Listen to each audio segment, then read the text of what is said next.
droit de réponse légal. C'est le titre de la vidéo, genre. Droit de réponse légal. C'est vraiment histoire de dire, regardez, on est obligé légalement, c'est dans la loi, c'est un texte de loi, c'est pas nous qui l'avons invité de bon cœur, genre. C'est pas de notre faute. Si vous êtes mécontent que Dieudonné soit invité, dites-vous que c'est pas nous. Ah vas-y, fous la haine, vas-y.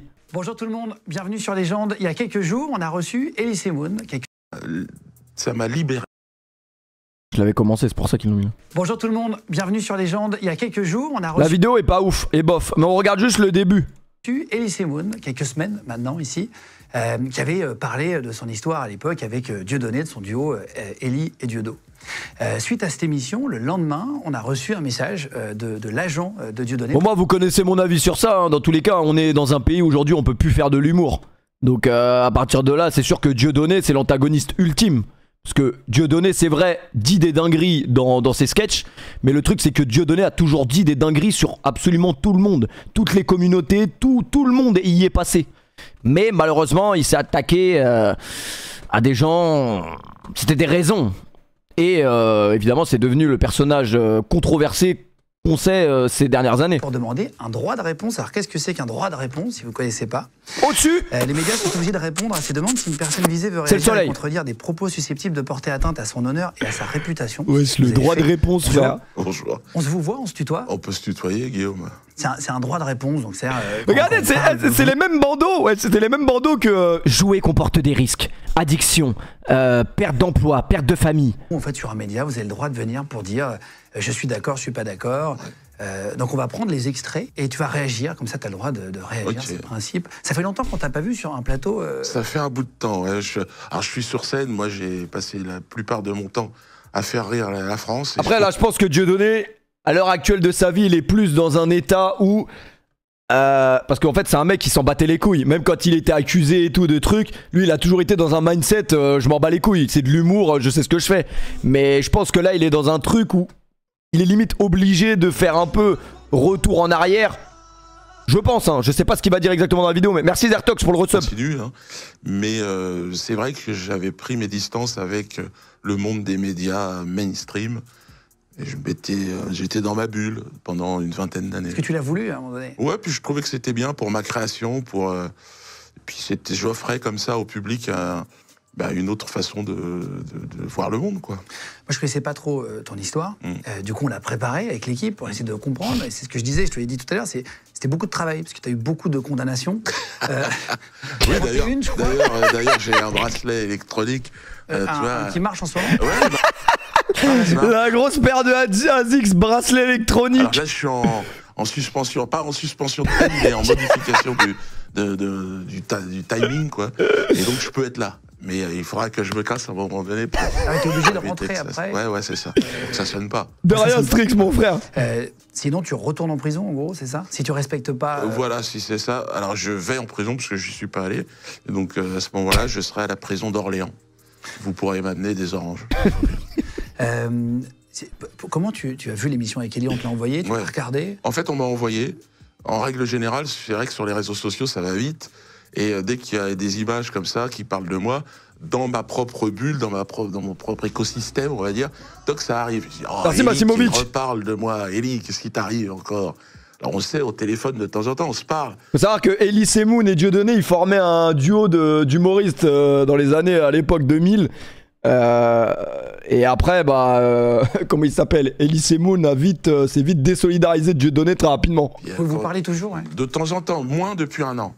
Et là, je l'ai vu encore se déverser, jouer sa victime, plus ou moins pleurnicher, comme quoi il y avait eu tout un tas de choses. Donc je trouvais ça normal de pouvoir lui répondre. Ouais, il n'a pas tort, frère. Elise Moon, frère, il parle de Dieudonné à chaque fois, on dirait vas-y, je parle pas, c'est mieux, je vois. Un duo fantastique. On avait du succès, on avait l'avenir devant nous, on avait une autoroute devant nous. On aurait pu amener plein de choses, on était le symbole de l'antiracisme par excellence. Et il a tout pété. Il est allé à l'opposé. Il a fréquenté des gens infréquentables. Il a dit des choses qu'on peut même pas entendre. Si vous vous rappelez pas de ce duo, Elie et Diodo, parce qu'il y a dans notre équipe, tu as vu, il y a plein de gens de tous les âges, et des jeunes aussi. Et en fait, il y en a plein qui connaissaient pas. Je pense que ça doit t'arriver, tu dois croiser des gens qui connaissent pas ton époque du duo. Pas du tout, il y en a plein qui connaissent pas. Ça fait, écoute, j'ai commencé à 20 ans, j'en ai 58. Tu te rends compte, ça fait presque 38 ans. On a commencé avec Ellie, on s'est arrêté, on avait 30 ans. Donc ouais, ça fait quand même du temps, 28 ans. Parce que c'était un personnage sulfureux, genre on voit des condamnations, les articles, tout ce qu'on a cherché. Il y avait beaucoup de négatifs, de condamnations, mais Pas de tu cherches négatifs. aussi, en travaillant un peu, on voit que tu... Voilà. Frère, il prend des pincettes de fou. Lui, il invite des mecs, des braqueurs, des trucs qui ont des histoires de ouf. On dirait il y a Ben Laden en face de lui, frère. Je comprends pas. Tu l'as cherché. Bah, tu sais, Mandela, que tomber sur toi, Mandela par- il a fait 27 ans de prison. Tu vois, tu t'aperçois que ce qui est négatif devient positif. Il suffit de regarder un petit peu, d'attendre un peu, tu vois. Alors certains pensent que j'étais un peu en avance sur mon époque et que j'avais développé des thèmes qui aujourd'hui sont dans l'actualité. Bon, ben voilà. Moi, j'ai fait mon travail d'humoriste, je Mais crois. tu sais que tu as déconné sur certains trucs, on en parlera après, mais tu Ouais, le ouais. dis toi-même. Oui, bien sûr.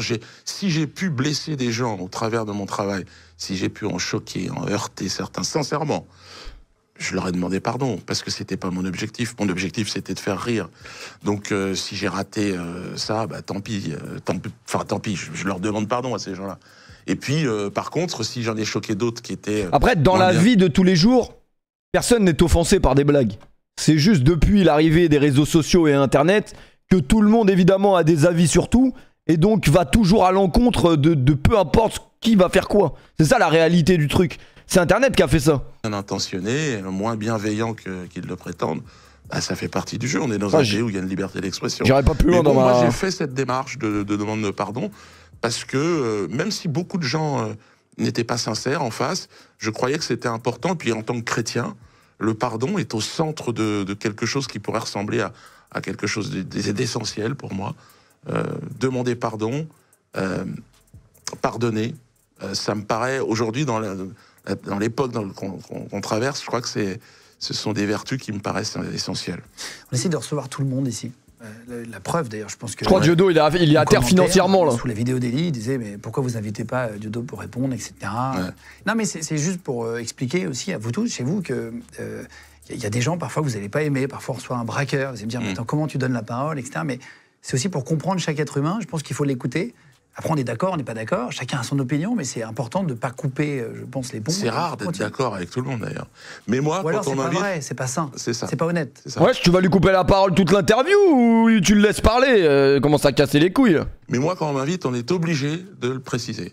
Alors que, de manière générale, toutes les personnes que tu as invitées, tu n'étais pas d'accord avec tout ce qu'ils disaient, quoi. Ouais, bah oui. D'évidence. Mais moi, je suis tellement sulfureux, je suis tellement à l'épouvantail au milieu du champ qu'on est obligé de prendre une petite distance. Mais je ne te le reproche pas. Je dirais même que c'est un instinct de survie. Parce que j'ai été vraiment on va dire, très infréquentable à un moment donné. J'ai bossé sur les sujets. Il est vraiment pas bien. Fallait pas la faire l'interview, frère. Ton équipe, et tu m'as dit, mais moi j'ai vraiment, je suis dans la transmission, j'ai 58 ans, j'ai envie, je crois que c'est un truc comme ça que tu m'as dit, j'ai envie de... À l'époque c'était drôle parce qu'on était un peu les seuls à faire les cons, aujourd'hui c'est tellement morose à l'extérieur, finalement j'ai envie d'autre chose, et j'ai envie de demander pardon aux gens, j'ai envie de... c'est dans cette démarche-là que tu viens aussi aujourd'hui. Complètement. Dans cette démarche de pardon, il est clair que moi ça m'a libéré, cette demande de pardon. Ça m'a libéré d'une confrontation. Je ne suis plus en confrontation avec qui que ce soit. Il y a encore des gens qui sont en confrontation avec moi, qui ont du mal à me demander pardon. Parce que maintenant, effectivement, il y a pas mal de gens qui devraient me demander pardon. Merci Scamplay pour le resub. On ne peut pas resub. les forcer, Merci, c'est une démarche personnelle. Moi, je ne peux que les inciter à le faire parce que ça libère. Et aujourd'hui, En fait, ça va faire chier parce que je pense que l'interview, ça va même pas parler de ces spectacles et tout. Hein. C'est vraiment juste. Je suis apaisé. C'est sincère quand tu demandes pardon. J'ai vu que tu avais demandé pardon déjà dans des journaux, dont un israélien. Je ne comprends pas. Hein. Merci Kika, Ninak et Vince pour le resub. Tu disais après, tiens, c'est des excuses, et puis après, finalement, c'était pas très sincère. T'es comment aujourd'hui? Si, ça va parler quand même de... Qui va nous dire qui est sincère et qui ne l'est pas? C'est ça. Alors moi je peux dire que je suis sincère dans ma démarche. Je vous ai dit que j'étais chrétien, que le pardon est au centre de la foi chrétienne. Demander pardon, ouais. Demander pardon et pardonner. C'est l'enseignement principal, selon moi. Il est important s'il est honnête. Alors voilà, c'est-à-dire, mais qui définit ce qui est honnête et qui ne Non, l'est mais pas? s'il est Merci demandé avec, Batal Ligno Voilà, pour le voilà, resub. c'est ça. Bah, moi, sincèrement, si j'ai blessé des gens, je leur demande pardon parce que. De toute Toi façon, aussi, Guillaume lorsqu'on est Plait, un tu devrais humoriste, t'excuser on auprès peut de pas tes durer employés. longtemps. Merci M92 pour le Si on resub. est dans une haine pure, quoi, si on joue avec des sentiments xénophobes, des choses comme ça, pour démontrer la bêtise de la xénophobie et du racisme, bon, ça peut être drôle. Et on l'a fait d'ailleurs à l'époque avec Elie, et je l'ai fait. Maintenant, si c'est mal perçu, c'est important pour moi de s'excuser, de demander pardon. Mais l'humour a changé aussi. Ouais. Et pourquoi l'humour il a changé? Pourquoi? La façon de s'exprimer, la façon de vivre même entre les hommes et les femmes, tout a changé. Et pourquoi? Par rapport à il y a 20 ans, Ah 30 ouais. ans, etc., ça c'est vachement... Le rire, il a évolué, le champ d'expression a rétréci. Je pense que l'époque est compliquée. Il y a eu...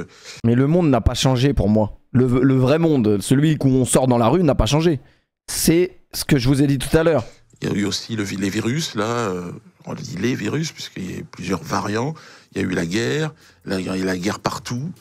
Bon, c'est sûr que on a une jeunesse aujourd'hui qui va Quelle pas très feinte, fort, Marco. parce que entre le confinement, les périodes, et puis une adolescence dans un monde compliqué.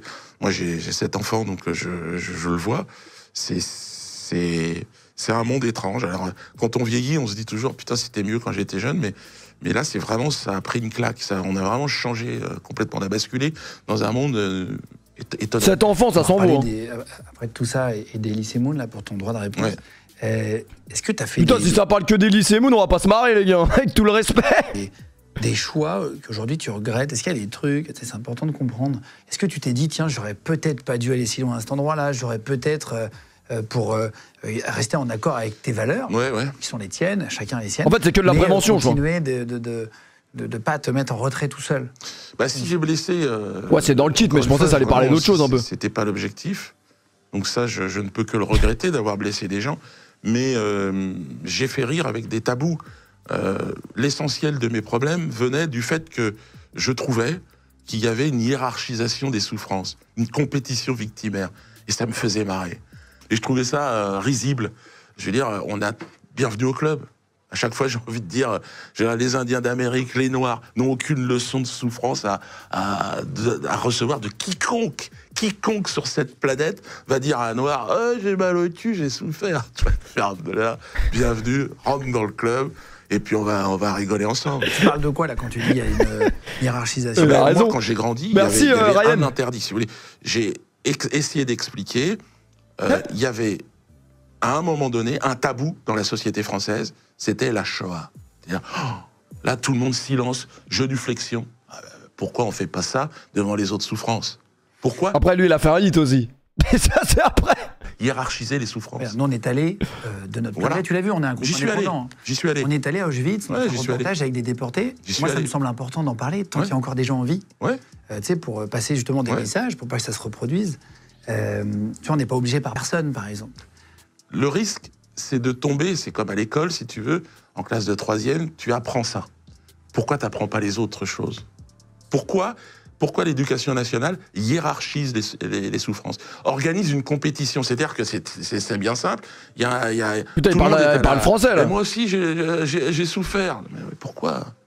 Parce qu'il fallait pas faire ça. Il fallait qu'on parle de l'humanité tout entière. Il fallait pas dissocier l'antisémitisme du racisme. Pourquoi faire ça? Non, mais tu as fait une fixette à un moment donné sur ce sujet. Il a choisi de On a parler pas fixé français. sur moi. Parce que moi, ce que je te dis, je l'ai toujours pensé. Qui peut lui donner tort, en vrai? C'est vous qui avez fait une fixette sur moi. Frère, Dieudonné, j'ai vu des sketchs sur les Renois, sur tout. Il disait des dingueries. Les gens, ça les faisait rire. Les Renois, ils regardaient les trucs, ça les faisait rire. Il a jamais eu de problème. Donc pour moi, si dès le départ, il aurait eu des problèmes sur ce qu'il racontait, là, j'aurais pu comprendre. Si, à un moment donné, j'ai répondu, parce que dans la communauté juive comme dans la communauté noire, il y a des gens qui sont paranoïaques, hystériques. Et des gens qui sont mal intentionnés et qui ont un intérêt à dire regarde, il est raciste, regarde, il est antisémite. Mais la réalité, c'est que moi, je n'ai jamais ri de la souffrance. J'ai ri de l'instrumentalisation de cette souffrance. Il y en avait qui parlaient de pornographie mémorielle. Je trouve que c'est dégueulasse de venir et de dire, de se servir d'une souffrance pour des intérêts qui n'ont rien à voir avec cette souffrance. Tu vois, les mémorials de la Shoah à Paris, aujourd'hui, fait des expositions sur d'autres pays et d'autres, justement, génocides. Et il laisse des salles entières, justement, pour essayer de dire, tiens, c'est médiatisé, et on va aussi donner la parole à ces choses-là. Oui, mais est-ce qu'on n'est pas dans une société où tout le monde va être à la Le bordereau en dessous, il me fume de rire. poursuite d'une souffrance? Et parce que une souffrance, elle est là, c'est bien, c'est important d'en parler, mais est-ce qu'il n'y a pas un devoir, à un moment donné, de l'oubli, si on veut se réconcilier?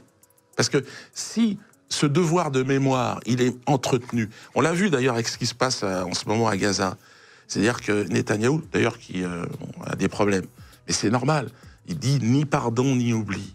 Il dit des phrases, son ministre de la Défense dit ce sont des animaux. Est-ce que c'est pas dangereux, ça? Et ils ressortent toujours la Shoah pour justifier leurs actions. Est-ce que ça serait pas bien, à un moment donné, de se retrouver dans un espace où on a tous souffert, tous autant, sur cette terre? Pourtant, c'est un noir qui parle, là. Je veux dire, il me semble que j'appartiens à une population qui en a chié. Et qui en chie encore. On le voit en Nouvelle-Calédonie aujourd'hui. Et je suis extrêmement solidaire de ce qui se passe. Mais t'es breton aussi.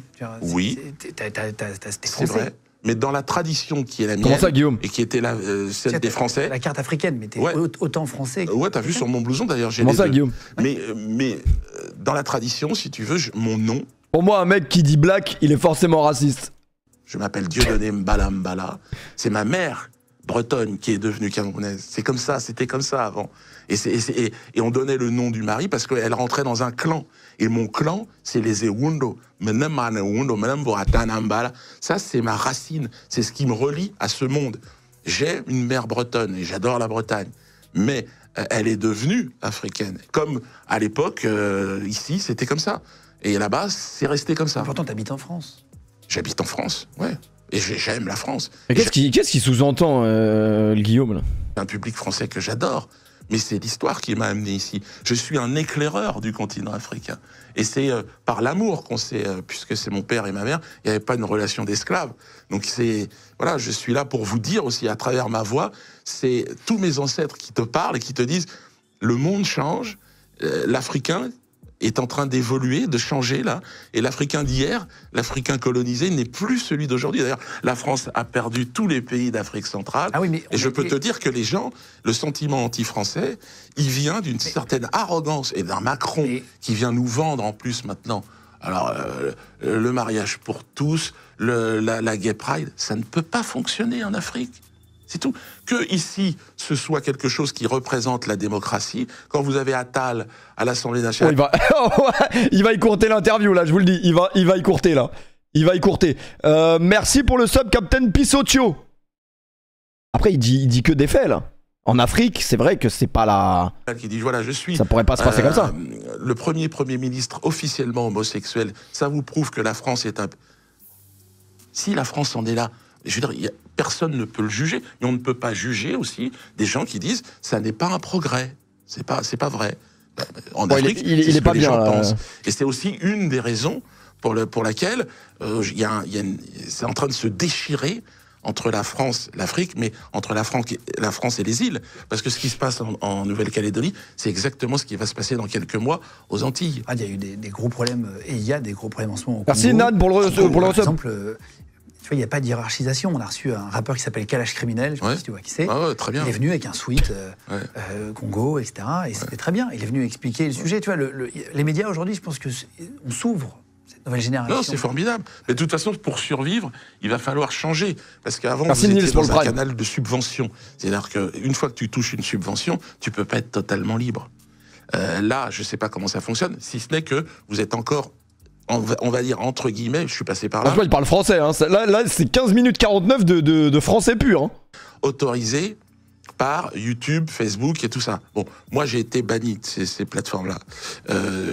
Et je dis que je ne pensais pas être banni un jour, puisque c'était un espace normalement de liberté. Mais on l'a vu au moment des élections américaines avec Trump, il a été banni et que les GAFAM ont pris parti. Donc tout est politique. Mais là, en tout cas, vous êtes bien plus libre.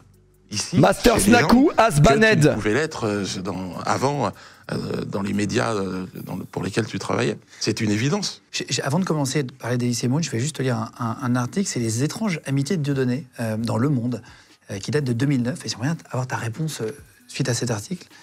Qui disait, c'est l'histoire d'un humoriste dont les meilleurs amis d'aujourd'hui sont les pires ennemis d'hier, d'un comique qui, il y a 12 ans, s'engageait en politique à Dreux, donc dans l'Eure, contre Jean-Marie Le Pen, qui qualifiait alors de la politique, lui, je sais même pas. et qui offre désormais son théâtre à des courants politiques plus radicaux encore que le Front National, dont des anciens du GUD, Alain Soral, etc. Tu penses quoi de ça? C'est quoi ton opinion? Un humoriste, c'est quelqu'un qui cherche. Il cherche à comprendre le monde dans lequel il vit. Alors, je n'ai jamais voulu... je me suis présenté en 97, c'était au moment où Chirac avait organisé une dissolution. Putain, j'étais pas né. Une, d'ailleurs, dans peu de temps. Et donc, je m'étais présenté à Dreux, et j'ai grandi, moi, dans l'antiracisme. J'étais complètement formaté. Et je dois dire que s'il y a bien une période de ma vie où j'étais sans Merci, savoir ST, pour dans le recep. l'incitation à la haine, c'était dans l'incitation à la haine envers Jean-Marie Le Pen et envers le Front National. C'était le diable, c'était le racisme, c'était... Bon. Et puis un jour, j'ai voulu faire ma propre expérience. Je me dis, je vais essayer de voir la personne. J'ai rencontré Jean-Marie Le Pen. Et puis mon avis a changé. Mais toi, t'es compliqué à comprendre, t'es d'accord? Ouais. C'est très compliqué, c'est-à-dire que quand j'en parlais, j'ai dit, tiens, il y a Dieudonné qui a demandé un droit de réponse. Et là, il y en a qui disaient, ah mais ça, c'est les extrêmes. Ah, c'est extrême gauche. Mais non, c'est extrême droite. Et je voyais des discussions dans l'équipe, et personne qui avait compris le gars. Et même en travaillant, moi, heures et des heures, j'ai du mal à te cerner. C'est pas faux, que je sois plus proche, quelque part, d'une extrême sensibilité. Je pense que la justice, elle est extrême. Je pense que Jésus, qui est, on va dire, le personnage qui m'inspire le plus, s'il fallait résumer, merci Clem c'est pour la le recep. voix qui manque dans l'époque que nous vivons. Il était dans l'amour extrême. Il n'était pas modéré. Extrême droite doucement, vraiment très doucement. Il était extrêmement dans cet amour universel. Moi aujourd'hui, je suis sur ce chemin-là. C'est-à-dire que s'il y a une parole qui me parle pour rassembler les gens, qu'ils soient noirs, blancs, c'est trouver une personne qui nous rassemble. Alors aujourd'hui, certains... Il y a vraiment personne qui rassemble les Français en politique. Moi, je suis un humoriste, donc je suis dans cette attente, dans cette recherche. Mais tu as raison, c'est pas facile de comprendre quelqu'un qui cherche. C'est pas facile. Et je cherche. Parce que parfois, tu pousses le bouchon quand même, sans jugement. Ouais. Mais tu le sais. Donne-moi un exemple. Quand tu es allé en Iran, ouais. sur une chaîne de télé, j'ai essayé de retrouver des vieux extraits, etc.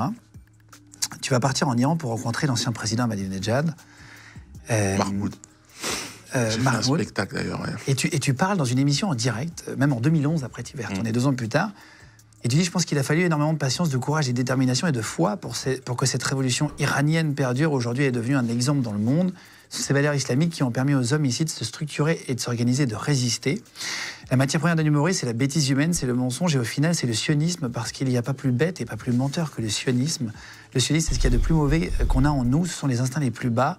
Le sionisme vous tire immédiatement vers la facilité, il ne vous élève jamais, il vous écrase, il vous domine, il fait de vous un esclave. Tu sais que là, tu vas te mettre à dos tout le monde. Pas tout le monde. Je vais me mettre à dos certaines personnes. Oui, mais c'est extrêmement violent. Extrêmement violent. C'est-à-dire que là, je suis en Iran, à ce moment-là, j'ai rencontré des gens extraordinaires. Je suis anti-sioniste, c'est-à-dire que je suis pro-palestinien. C'est comme ça que je me sens. C'est-à-dire je souffre, je suis un anticolonialisme, je souffre. D'ailleurs, aujourd'hui, vous voyez que j'étais un petit peu en avance sur mon époque, mais c'est insupportable ce qui se passe là-bas. Donc, le problème du sionisme, c'est que je suis sorti de ce conflit-là, me semble-t-il, par le haut, par le pardon, et il y a des gens qui ne pardonneront jamais. Moi, je pense qu'il faut aller sur ce terrain-là. Ce qui est certain, c'est que la République islamique d'Iran, si vous voulez, c'est une société bicéphale. Vous avez d'un côté les spirituels et de l'autre côté l'administratif. Je trouve que ce qui manque en France, c'est qu'il y ait au moins des gens qui s'occupent de la spiritualité. Des chrétiens. Je comprends pas tout, j'avoue les gars, mais... Qui simplement, parfois, disent non. Et ils ont essayé de le faire avec le mariage pour tous. Enfin si, là je comprends. Qui était une porte ouverte sur quelque chose qui, me semble-t-il, allait déstabiliser ce pays. Mais je trouve que c'était une bonne idée que dans nos élites, nous ayons des gens qui aient en fait un travail uniquement sur le spirituel. Voilà. Et c'est pour ça, quand je suis là-bas, je le dis. Alors que le sionisme... Il y a plein de gens qui savent même pas ce que c'est que le sionisme. Moi, franchement, j'ai essayé de bosser sur le sujet. Moi, je suis ni l'un ni l'autre. Donc, j'ai vraiment... Tu vois, je suis neutre. Et honnêtement, je déteste parler de ces conflits en détail parce que il faut être extrêmement cultivé sur le sujet, sans dire de conneries, sans vexer personne. Et en fait, tout n'est pas blanc ou tout noir. C'est clair. Le monde est gris. Oui, le monde est gris. Est-ce que ça justifie ce qui se passe en Palestine? Je crois pas. Disons que ce qu'il ne faut pas, et ce qui est important de ne pas faire, c'est être incité à la haine envers le peuple juif. Envers personne. Non, mais là, en l'occurrence, sur ce sujet-là, celui qui se considère comme antisioniste, je pense la plupart ne sont pas antisémites. C'est mon point de vue. Hein. Tu vois, une influenceuse qui a dit, là, il y a quelques jours, qui a été attaquée, parce qu'elle dit, voilà, moi, vous inquiétez pas, je travaille pas, je suis pour la Palestine et je travaille avec aucun juif. Et imagine, tu inverses le truc. Ouais. Le but, c'est que, comme tu le dis, le pardon, mais on n'est pas longtemps sur Terre, en réalité. Et moi, ça me fait un peu chier quand je vois les gens se taper les uns sur les autres pour des religions, et chacun a la sienne. Et, alors, mais ça me rend triste dans les deux sens, tu vois. C'est vrai, je comprends tout à fait ce que tu veux dire. Mais je pense que tu dois entendre aussi que je pense qu'il y a beaucoup de gens qui sont antisionistes et qui ne sont pas... Enfin, en fait, ils sont contre la politique d'Israël menée en ce moment dans la bande de Gaza. Ils ont le droit de le dire. Mais il y a un intérêt pour les extrémistes, pour une sorte de mafia. Parce que moi, en fait, les gens comprennent très bien que juifs et sionistes, ce n'est pas la même branche. C'est une mafia, le sionisme. C'est une mafia qui ne représente pas les juifs, mais qui a tout intérêt à montrer du doigt l'antisémitisme. Et là, ça ne marche plus. C'est-à-dire que là, on le voit, Netanyahou, ça ne fonctionne plus. Mais Netanyahou est en train de massacrer des gens. Est-ce que c'est être antisémite de dire ça? Mais est-ce que toi, tu es antisémite? Réponds à la question. Réponds à la question. Il te pose une question. Massacrer des gens. Est-ce que c'est être antisémite de dire ça? Mais est-ce que toi, tu es antisémite? Pas du tout. Tu vois, c'est une question. Déjà, je vais te dire pourquoi je le suis pas. Bon, déjà, j'ai pas le temps. Mais au-delà de ça, c'est pas drôle. Puisque c'est bête. Et ça ne fait pas rire. Et donc, je n'ai jamais été antisémite. Alors, là, je le sais d'autant plus. Tu l'as été peut-être plus pendant un temps? Non, mais en fait, il l'écoute pas parler. C'est ça, le truc aussi. En fait, il l'écoute pas parler. Dire. Non, mais j'ai été dans la réponse. J'ai été dans la réponse et j'ai été outrancier dans mes réponses. C'est-à-dire que je me suis laissé... je me suis laissé aller à la provocation qui était en face. Bon, je pense que je n'ai jamais été habité par la haine envers quiconque.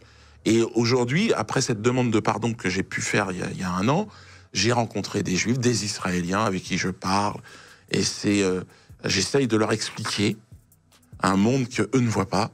Et puis eux, ils essayent de m'expliquer un monde que je ne vois pas. Et c'est vrai que c'est passionnant. Alors évidemment, les gens qui regardent cette discussion me disent « Mais Dieudo, ça sert à rien ». Et lui, pareil, on lui dit « Mais arrête, ça sert à rien ». Et tu vois, mais on y arrive. Mais parfois, quand on demande pardon, c'est vrai qu'on accepte aussi d'avoir mal pensé, mal agi, etc. Et c'est vrai que parfois, dans tes dires de l'époque, peut-être moins maintenant, mais effectivement... En vrai, le délire, moi après, j'ai pas tout suivi de près à l'époque, mais Dieudonné, en fait, quand il a capté qu'il était qualifié d'antisémite, il a encore plus joué de ça. Et c'est ça qui a fait que c'est le mec le plus blacklisté de France. Lui, en fait, à ce moment-là, quand il a vu qu'il était pris en grippe, il s'est dit, nique sa mère, je vais appuyer encore plus. Et c'est ça l'erreur, entre guillemets, qu'il a fait. Effectivement, tu paraissais, je pense que tu me l'accordes, ça, beaucoup plus dur. Et c'est pour ça que je te pose la question, c'est est-ce que tu l'as été, même si c'est pas longtemps, même si tu as été entouré de gens qui l'étaient. Tu vois, est-ce qu'on ne le devient pas un peu quand même? Ah oui, il a sûrement fait des trucs abusés, c'est possible. En grandissant, je dirais que oui, il a été trop loin et tout, mais été vraiment, je pense qu'il n'aurait pas fait rire toute la France. Le bracelet électronique. Les gens ne rient pas de la haine. Non, mais parfois les gens rient de la bêtise. Ils peuvent rire de la bêtise. Alors, mais encore une fois, si les gens l'ont perçu, comme toi, tu étais en train de me le décrire, là, certaines de mes interventions, s'ils l'ont perçu comme étant quelque chose qui était excessif, outrancier. C'est possible et je m'en excuse. J'essaie d'être le plus sain, tu vois, vraiment, et de. Oui, mais d'être honnête aussi avec toi. Mais maintenant, c'est vrai que moi, je suis prêt à ça parce que je suis chrétien. Donc, je suis prêt à demander pardon si les gens sont sincèrement blessés. Mais il y a aussi des gens qui ne sont pas sincères et qui veulent que tu rampes à leurs pieds. Et ça, c'est pas possible parce que Parce qu'on ne rampe pas quand on est habité par quelque chose qui est bien plus grand que cette haine qu'il me porte. Et donc, aujourd'hui, le temps est venu pour des gens de cette communauté de me demander pardon. Donc là, je suis là et je leur dis, allez-y, vous verrez, ça fait du bien. De demander pardon, pourquoi? Pour m'avoir lynché, pour avoir menti, pour avoir organisé autour de moi un lynchage. C'est-à-dire être, comme il le faisait à l'époque de l'esclavage, si tu veux, on va te mettre en place de marché comme ça et on va te lyncher devant les autres. Qu'est-ce qu'il y a eu comme devant les autres artistes pour dire, vous voyez, ne parlez plus jamais de ces sujets-là, parce que c'est interdit. Et le nègre, finalement, il ne pense pas. Moi, j'ai fait une querelle, c'était le geste d'émancipation des populations noires. Et c'est devenu un geste antisémite. Mais de qui se moque-t-on? Demandez-moi pardon pour ça. Tu crois que c'est pas devenu un geste antisémite? Bien sûr que non. C'est quand il y en a plein qui se prennent en photo, peut-être à ton insu. Mais c'était même pas pour ça. Mais quand il y en a plein qui se prennent en photo rue du Four. Enfin, après, si les gens ils font les cons, ils font de la merde aussi. Ça serait de l'honnêteté, tu vois. Oui, mais moi je suis. Moi, pareil, j'ai rien à gagner. Il faudrait vraiment voir. J'ai juste à perdre. Non, il faudrait vraiment voir ces gens-là. On a compris, Guillaume, que tu te chies dessus, ça y est. Nier la souffrance d'un peuple, ça n'est pas ma conception. Donc, le faire... C'est pas qu'on nie les souffrances en Afrique, et c'est à juste titre, et il y en a plein, et dans d'autres territoires en sur Nouvelle-Calédonie, là. Exactement, en Afrique du Sud, en Amérique du Sud, pardon, aussi, en ce moment, il y a plein de pays dont on parle beaucoup moins dans les médias européens, mais où ça tire fort, en Honduras, etc. Mais il faut aussi accepter que les autres subissent aussi. Tu vois, moi je suis neutre. La dernière fois que j'ai fait ça, je me suis fait virer du lycée. J'entends. Si tu peux comprendre que ça ait choqué des gens de se faire... La quenelle? La quenelle. Non, parce que... Je dis pas que ton geste, tu l'as créé pas pour ça, mais tu peux comprendre qu'elle a été prise. C'est qu'il y a un mec qui s'appelle Alain Jakubowicz, qui était à l'époque président de la LICRA, qui est un mec objectif. Qu'est-ce que la LICRA? J'explique à chaque fois tout le monde. Donc la LICRA, c'est une association qui ne m'aime pas, qui prétendument se bat contre le racisme et l'antisémitisme. Prétendument, je dis. À mon avis, c'est plutôt une association qui touche des subventions pour alimenter l'antisémitisme et le racisme. C'est mon point de vue. Hein. C'est intéressant d'avoir son point de vue. Pour les avoir eu en face. Parce que dans la période de demande de pardon, je me suis rapproché d'Alain Jakubowicz. On a parlé, et de la même façon que Netanyahou, c'est ni pardon, ni oubli, jamais. Le ni pardon, ni oubli, jamais, Alain Jakubowicz, ça conduit à quoi? Ça conduit à la guerre. Immanquablement. Le devoir de ne pas oublier, c'est le devoir d'alimenter la haine. Non, c'est aussi le devoir de mémoire. Là, il y a le débarquement, 80 ans du débarquement le 6 juin. Tu crois que dans un siècle ou dans 2 siècles, les gens auront quelque chose à foutre de ton... Ça sera dans les histoires, j'espère. Il y aura d'autres histoires qui vont arriver. Des histoires atomiques, peut-être, encore plus graves. Tout ce qu'il y aura eu avant, il n'y aura rien eu. Puisque là, on va tuer des millions et des millions et des milliards. Oui, mais pour l'instant, il n'y a pas. Donc, oui, mais on n'est pas loin. Très frais. Et en fait, on se rend compte que c'est pas très frais. Ça fait 80 ans. 80 ans, c'est rien. T'as 58 ans. Mais c'est que 22 ans plus jeune que toi, c'est rien du tout en vrai. Mais c'est rien du tout. Mais je veux dire, les Noirs, ils n'avaient pas le droit de vote aux États-Unis. Je veux dire, il y avait de l'esclavage encore partout. Donc, ce que je veux dire, non, mais c'est pas une raison. Non, mais c'est pas une raison. Mais ce que je veux dire, c'est que les Tutsis, les Hutus, il y a pas longtemps. Je veux dire, les Kanaks, c'est maintenant. Donc tout ça, ça nous touche tous. Oui, mais... Et il est important de ne pas organiser de hiérarchisation. Et je pense aujourd'hui, ce qui est vraiment dramatique, c'est que on est en train de mettre, là, et c'est pour ça que la Cour pénale internationale, c'est courageux ce qu'ils ont fait, c'est qu'ils ont mis au même niveau la souffrance du 7 octobre et la souffrance du 8 octobre à aujourd'hui du peuple palestinien. C'est très courageux, parce que là, ils sont en train de dire, voilà, on ne peut plus hiérarchiser. Il faut arrêter de nous sortir la Shoah pour faire ce qui se passe à Gaza. Et c'est ça qui est beau, je trouve, en ce moment, c'est qu'il y a cette recherche de beauté.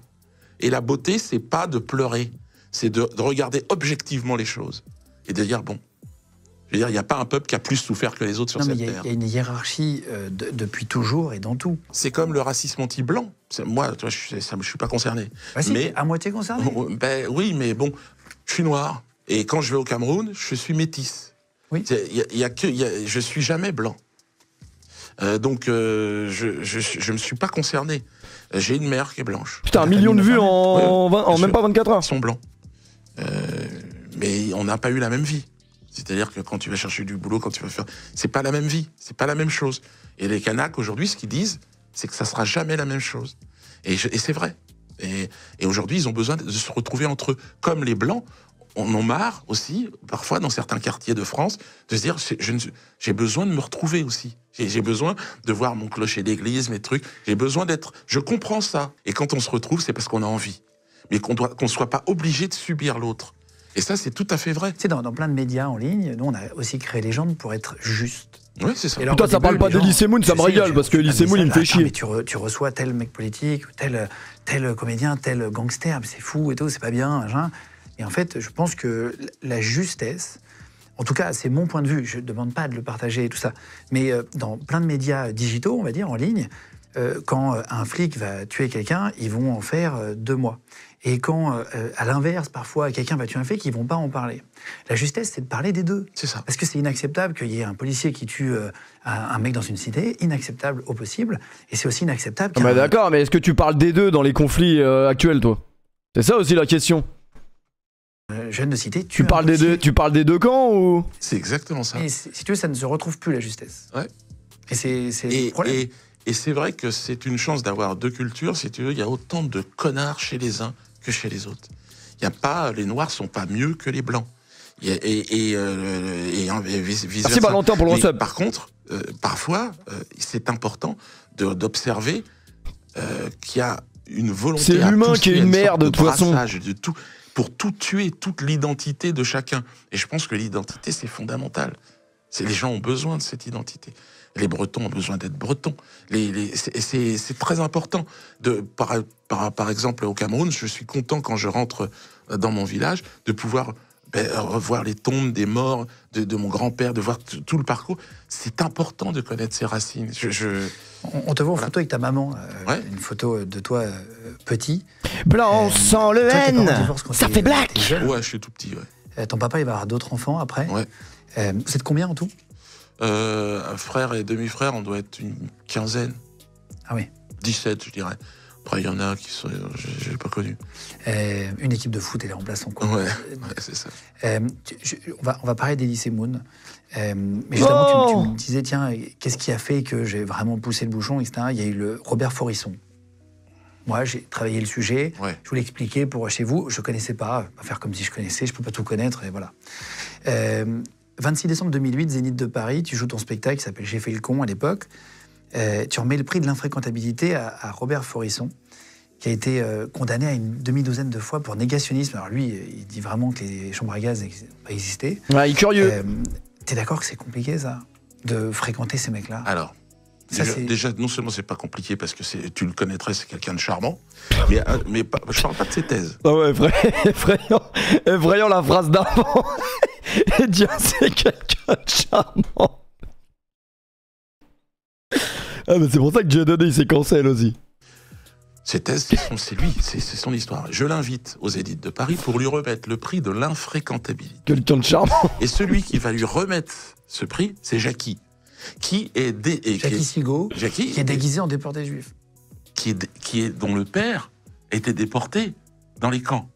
Donc, il me semble que Jackie est capable de cet humour incroyable et cette puissance pour faire ce qu'il fait. Mais Jackie, oui, mais peut-être pas d'autres personnes. Mais c'est tout comme si on avait déguisé un mec. Non, mais si on ne dit pas, si on ne dit pas que Jackie est un fils de déporté, on retire à la blague que nous avons ça a déjà été fait à la télévision française. Hein. Organisée toute on sa revient teneur. Pas dessus Jackie, en il a boucle, envie de rire, il a envie de rire avec moi. Et moi, en tant qu'humoriste, pour connaître, dans une société où on ne sait plus où est le bien, où est le mal, je vais voir celui qui prétendument est l'homme le plus atroce, je le rencontre, et je lui mets le prix de... Toi, t'es vraiment un infréquentable. On m'a dit, si tu touches Robert, si tu l'approches, alors là, t'es mort. Donc, je voulais connaître la mort de mon vivant. Je voulais voir. Voilà. Eh bien, j'ai vu un homme qui... Il m'a expliqué sa théorie. C'est un hors-la-loi, puisqu'il y a une loi qui interdit de dire ce qu'il dit. Donc, on ne peut pas dire... C'est tout comme, heureusement qu'on n'est pas... Ah ouais, lui, c'est vraiment Voldemort. Personne ne dira il n'y a pas eu de génocide. Là, j'en sais rien, dans un pays, tu vois, en ce moment, il y en a plusieurs en ce moment sur Terre. Juste, est-ce que tu es d'accord que c'est pas bien de dire que ça n'a pas existé? Moi, j'en ai rencontré des femmes. Ah bah c'est pas bien puisque c'est hors la loi. Non, mais au-delà de la loi. Ah si. Tu sais que c'est la première fois dans l'histoire que l'histoire des chambres à gaz, enfin la réalité des chambres à gaz, c'est une loi. C'est pas une histoire. C'est la loi. Donc commenter la loi, c'est comme dire un feu rouge, c'est vrai ou c'est pas vrai. C'est la loi. Merci Donc, Neil pour le retour. Robert Faurisson a été condamné parce qu'il il n'a pas respecté la loi. Oui. Non, mais au-delà même, je te parle même de toi, d'être un homme bon, Oui. et de dire, tiens, et comme on va en parler après, effectivement, des autres, mais c'est pour pas qu'il y a pas de deux poids deux mesures, c'est juste pas bien et pas. C'est pas bien. Alors, c'est pas bien de te dire quoi, excuse-moi. De dire que ça n'a pas existé pour les gens qui en sont morts. Et c'est pas, tu seras condamné si tu dis ça. Donc c'est pas bien, oui, c'est pas bien. Mais c'est pas bien. Mais c'est triste tout ça. C'est triste, mais c'est comme c'est triste de voir aujourd'hui qu'on est en train de se poser des questions sur l'indépendance de la Kanaki. C'est triste. Ce peuple-là, il est là depuis des milliers d'années. Pourquoi? Je veux dire, ils ont dit maintenant partez. La France, faut partir. Faut partir. Et en plus, vous pouvez rester, mais c'est plus vous qui dirigez les choses. Et c'est pareil en Afrique, et c'est pareil ce qui se passe au Mali, au Sénégal, là, extraordinaire, ce qui est en train de se passer là-bas.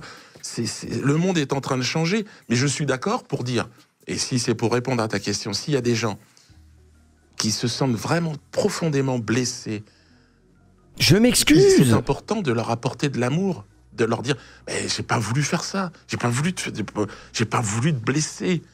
Mais par contre, tu dois m'entendre.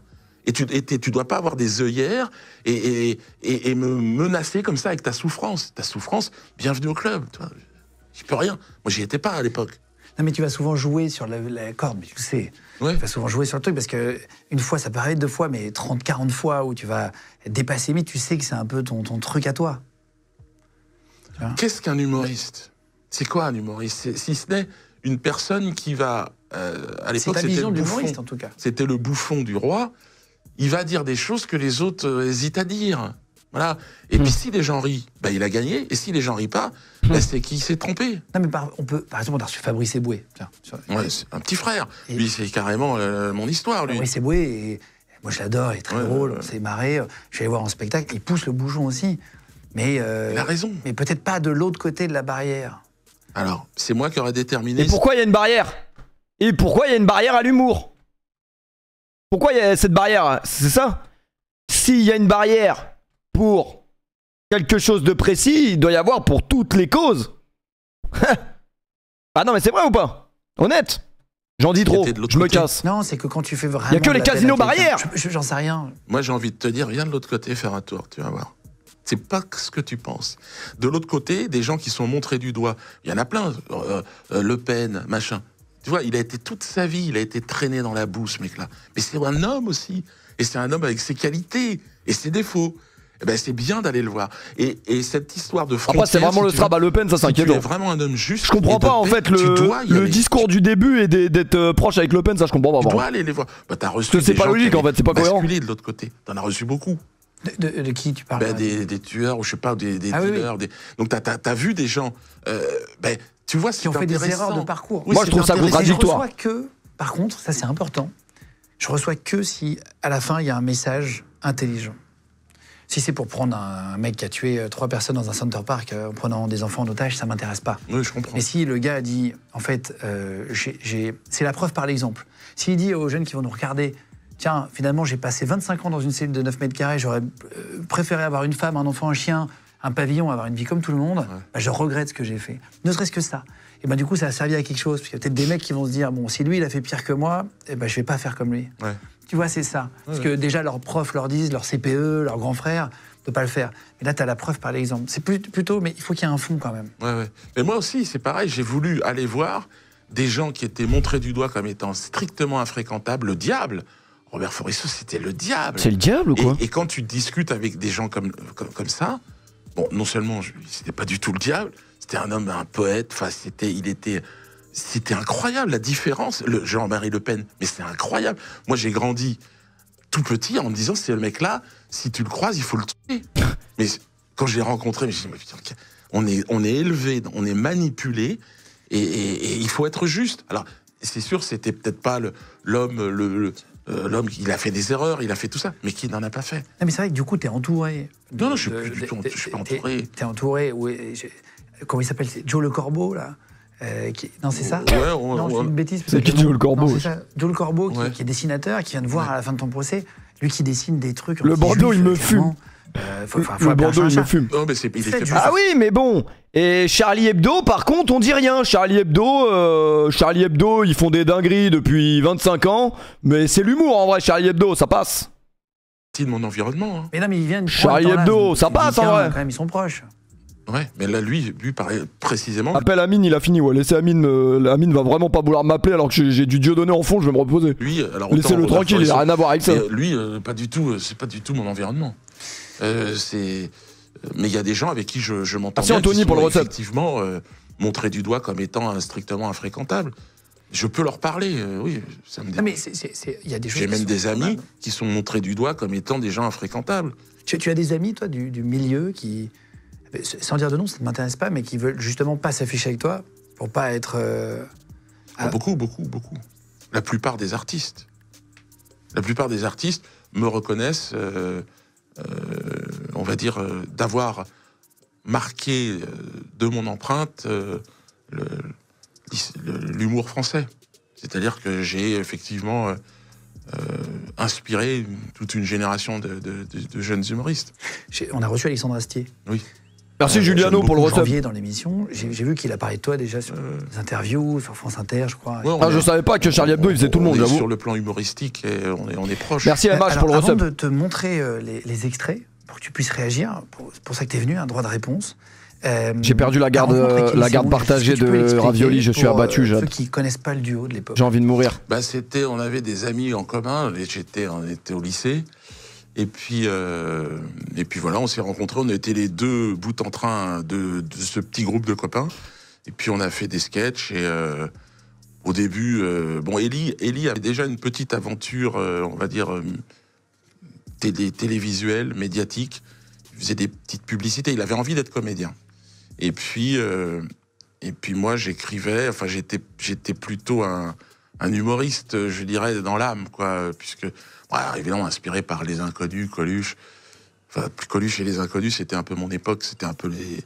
Même si, derrière, il y avait quand même Fernand Reynaud, Daniel Prévost, qui étaient des repères. J'ai eu la chance de connaître et côtoyer Daniel Prévost, d'ailleurs, et puis certains des Inconnus.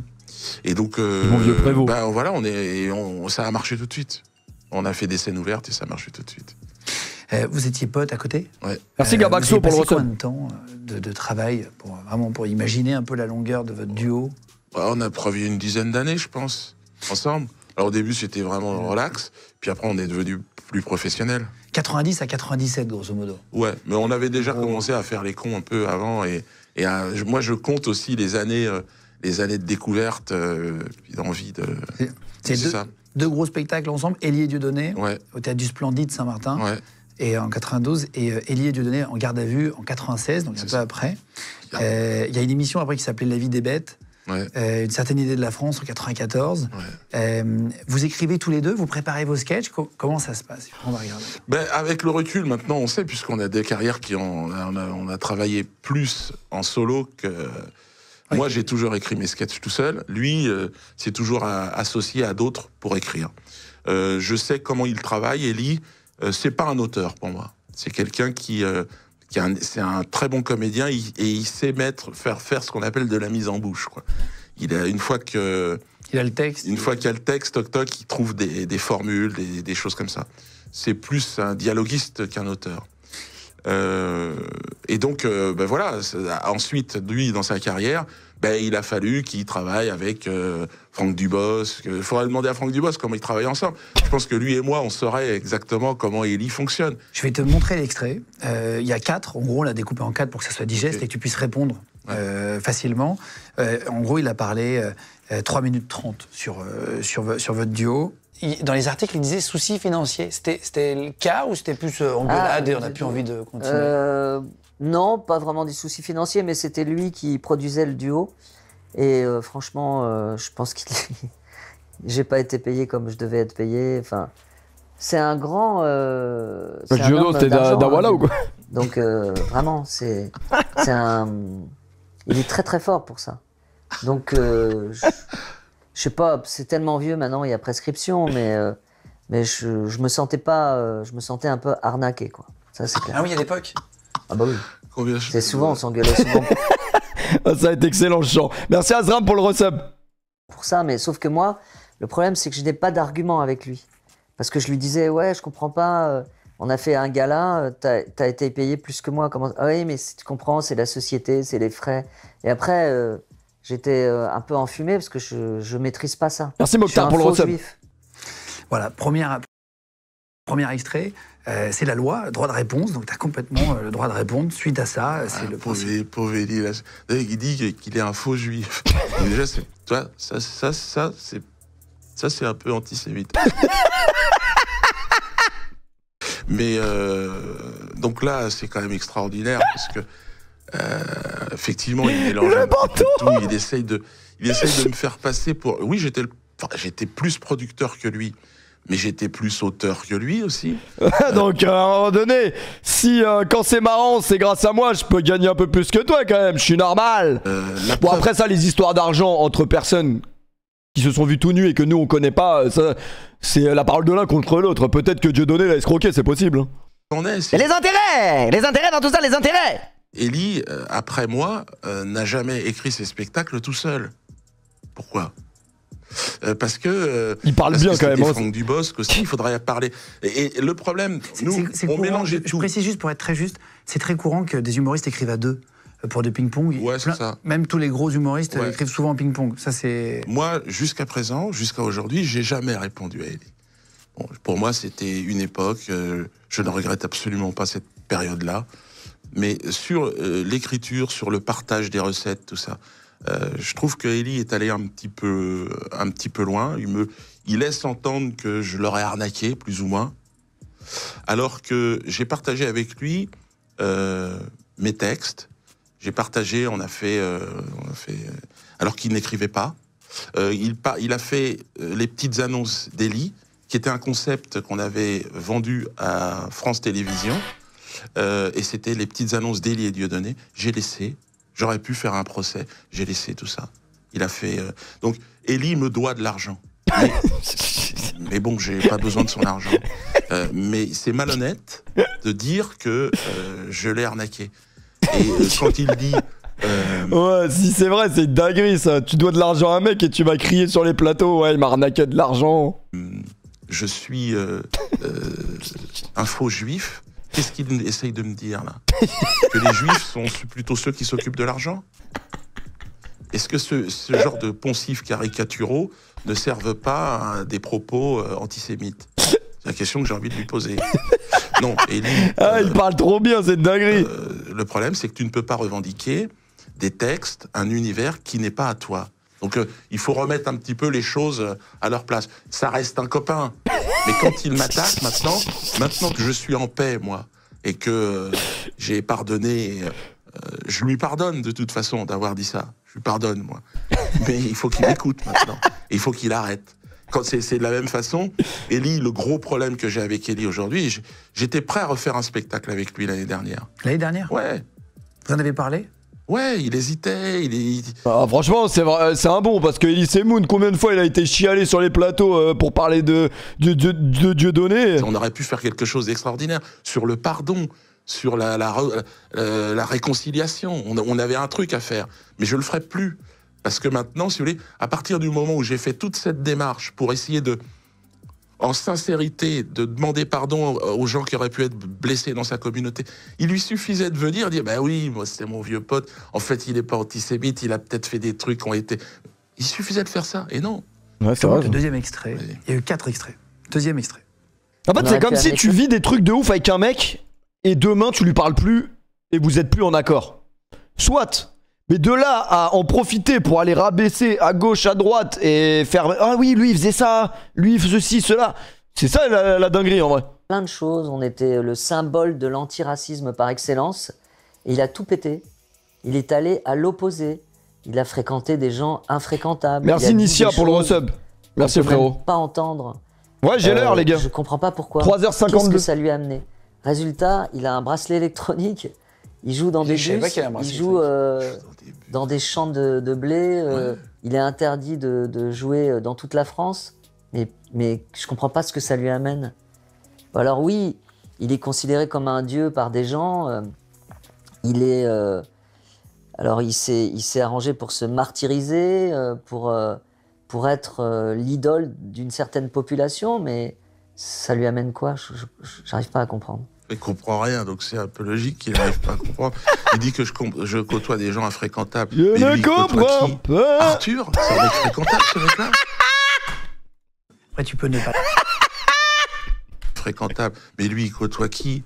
Arthur, c'est un mec fréquentable ce mec-là. Ah, j'ai donné à regarder les streams de PFUT ou quoi? Tu peux ne pas l'apprécier, mais Arthur fait vivre. C'est un homme d'affaires qui va faire vivre. Moi, je le connais pas. Lui vraiment, c'est vraiment tout ce que je déteste de plus chez l'être humain. Non, moi je suis neutre. Non, mais oui, non, moi j'ai pas d'avis. Eh, va te faire enculer. Pas intérêt. Va te faire enculer, vraiment. Et c'est à cause de gens comme lui que la société va mal. Il y a plein de gens, Arthur. C'est à cause de lui. En faisant quoi? C'est à cause des gens qui pensent comme lui. En créant. Qui n'ont pas d'avis propre, qui n'ont pas leur propre avis, leur libre arbitre, qui doivent toujours ouais mais si tu es ça truc, ah va te faire enculer. Bah, moi je regarde pas la télé. Ouais, moi non Oui, plus. bah oui, tu regardes pas la télé. Personne mais ne pareil, regarde, en réalité. si, il y a des millions, sinon il serait plus là. Mais non, il n'y a pas des millions. Il serait là parce que, de toute façon, il fait partie d'un système. Ils n'ont même pas besoin de savoir si tu regardes ou tu regardes pas. C'est subventionné. Que ça existe. Et c'est d'ailleurs pour ça à la base des bases que les gens aiment les humoristes et les gens qui font de l'humour. C'est parce que c'est des gens qui osent dire ce que tout le monde pense tout haut sans se dire oh je vais blesser ceci, je vais blesser cela. C'est ça aussi le principe du truc. Et c'est d'ailleurs ce que les gens manquent énormément aujourd'hui. Dans la société actuelle dans laquelle on vit, avec toutes les conneries qu'on voit à la télé, le monde va mal, le monde va très mal. Mais les gens n'ont même pas d'échappatoire où ils peuvent vraiment rigoler. C'est ça le vrai problème aujourd'hui. Arthur, il a essayé de tout faire bas, tout bas, vous m'avez compris. Un spectacle, je crois, à l'Olympia, personne ne va le voir. Parce les que gens, ils ont besoin de ça, de rigoler, évidemment. Et tout, ça, voilà. Mais ils sont normaux. Ils servent à rien, c'est des mecs qui non, mais les gens ne vivent. veulent pas le voir. C'est sûr que c'est pas Elise Moon qui va te faire rigoler, ça c'est après. On attaque les grands patrons, les grands chefs d'industrie. Mais en fait, les gars, ils font vivre 80 000 personnes, 60 000 personnes, qui sont faits tout seuls, des chefs d'industrie. Et on a ce truc français de tirer vers le bas tout le monde. Mais quand il y a des succès, c'est bien aussi. Je veux dire, et peu importe. Il faut que ça soit bien. Moi, je suis sur scène. Il y a des gens qui payent 35 € pour venir me voir. Mais Arthur, ça a été le roi de la radio. J'écoutais quand j'étais ado. C'est mes derniers, tu vois, ma consommation d'Arthur, ça a été quand j'étais ado. J'aimais pas. Sur Europe 2, il était quand même. Moi, j'aimais pas. On va mettre un apprendre ou à laisser après, mais demain, je vais me faire ban Twitch, donc je vais me reposer. Très fort, après qu'on aime ou pas. Ah, bah, j'aimais pas. Et c'est des gens qui ont essayé d'aller rencontrer le public. Enfin, vraiment, tu vois. C'est un échec systématique. C'est-à-dire les gens ne veulent pas les voir. Preuve.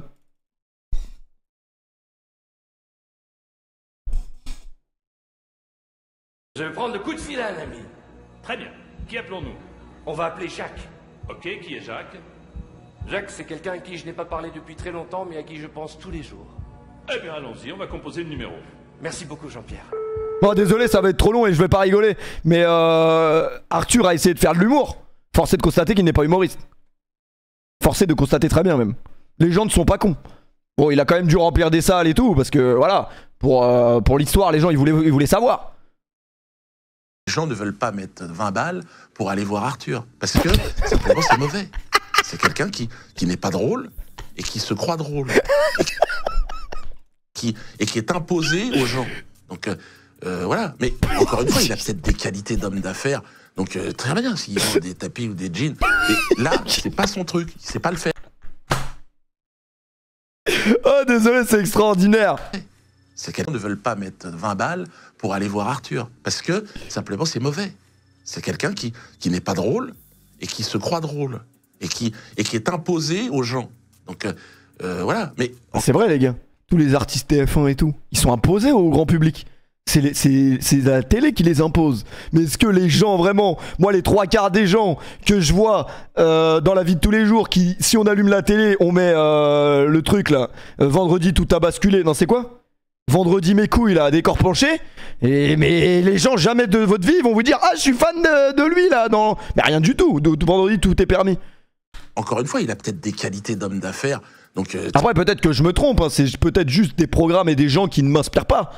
Mais force est de constater que je pense que beaucoup de gens ne valident pas ces gens parce qu'ils ne sont pas marrants. très bien s'ils vendent des tapis ou des Et en jeans. plus c'est toujours les mêmes. Mais Merci là, Yuki Zuda pour le recette. Il sait pas faire rire. Or il croit qu'il sait faire et qu'il est marrant. Et en plus quand tu es dans son environnement, il te donne des leçons parce que comme il a beaucoup d'argent. Oh putain non il parle trop français là. Et en plus, quand tu es dans son environnement, il te donne des leçons. Parce que, comme il a beaucoup d'argent, il dit « Ah, ça c'est drôle, ça c'est pas drôle. » Non mais tu vas te foutre, t'es fou, toi. Alors après, il me parle de...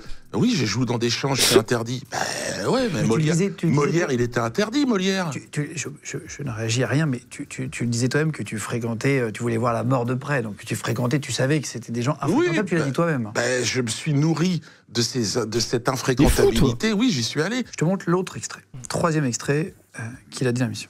Dieudo, je l'ai connu, il vendait des bagnoles, c'était un commercial. Donc parfois j'ai l'impression qu'il continue quoi. Il surfe sur le truc. Ah mais lui il est vraiment là pour rabattre. Hein. Vraiment. Marche bien. Je pense, hein, je suis pas dans sa tête, mais est-ce qu'il est réellement... Est-ce qu'il pense réellement ce qu'il dit? Je sais pas, il faut lui poser la question. Mais vous aurez jamais de réponse. Hein. Ah, vous voyez déjà que le gros problème d'Elysée Moon c'est quoi? C'est que dès qu'on l'invite on lui parle de Dieudonné. Parce que Elysée Moon en soi n'est pas intéressant. Donc faut bien se raccrocher à des trucs. Parce que Elysée Moon ne fait plus rire personne depuis 20 ans. Donc à un moment donné, quand t'invites Elysée Moon quelque part, bon, à quoi on peut se raccrocher? Ouais, c'était marrant quand t'étais avec Dieudonné quand même, mais Dieudonné en vrai. T'as des infos, c'est une ordure, hein. Oui, bah oui, c'est une ordure. Puis en plus, il m'a volé de l'argent. Il nous répondra pas à ça?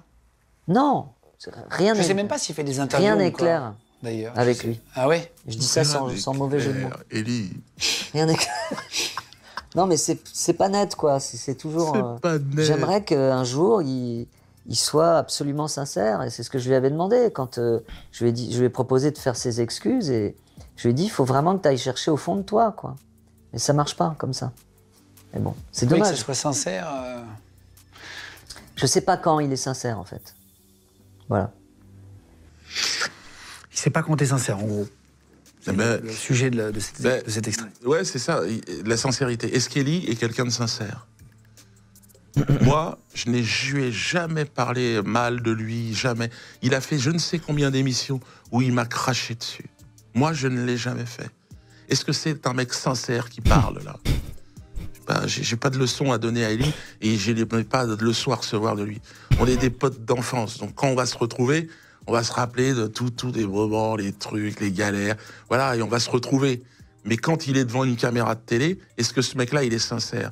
Alors qu'il dépend entièrement d'un système, puisque son talent ne lui permet plus, contrairement à ce que tu es en train de me dire, que du Cobus, c'est pas terrible.